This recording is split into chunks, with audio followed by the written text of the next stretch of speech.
L'homme a simplement répondu correctement à une question et est devenu président. Et cette question était: un chien se bat avec un autre chien. Qui va finalement gagner? La réponse de l'homme fut que le chien gagnerait. Tout le monde sur place le regarda avec stupéfaction, car lui seul avait donné la bonne réponse. Il s'avéra qu'à cette époque, les gens avaient un QI très bas, parce que les personnes à haut QI ne voulaient pas avoir d'enfants, alors que les personnes à faible QI ne faisaient qu'avoir des enfants et rien d'autre. Avec le temps, les gens intelligents devinrent de moins en moins nombreux. Pour l'avenir de l'humanité, ils décidèrent de cryogéniser deux personnes intelligentes.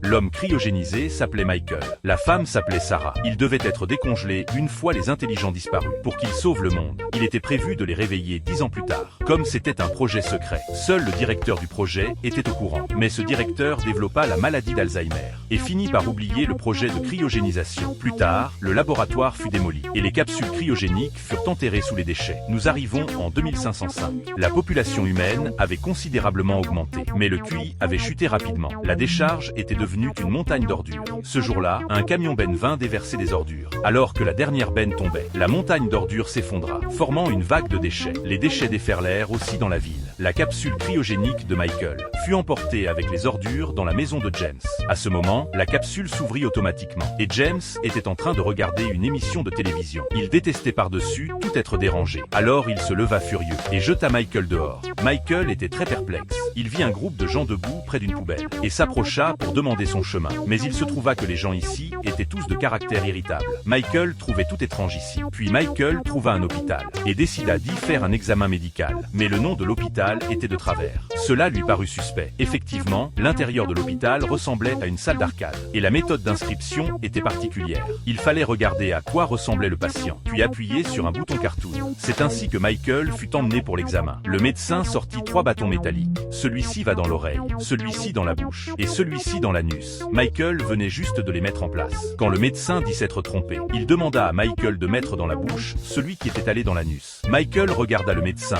résigné. Après l'examen, il alla au lavabo pour se rincer la bouche. Mais c'est du soda vert qui coula. C'est alors qu'il vit dans un magazine que nous étions en 2505. En sortant du cabinet, il s'approcha d'un distributeur automatique, quand 2 personnes apparurent soudainement, dire qu'ils n'avaient pas l'air honnêtes et l'arrêtèrent. C'est ainsi que Michael fut envoyé au tribunal pour être jugé. Mais les juges actuels faisaient aussi partie des personnes à faible QI. Le tribunal assigna un défenseur à Michael. C'était James, celui qui l'avait jeté dehors. Non seulement James ne défendit pas Michael, mais en plus, il affirma avec l'avocat adverse que Michael était coupable. Le chaos régnait dans la salle. Finalement, il fut condamné à 10 000 ans de prison.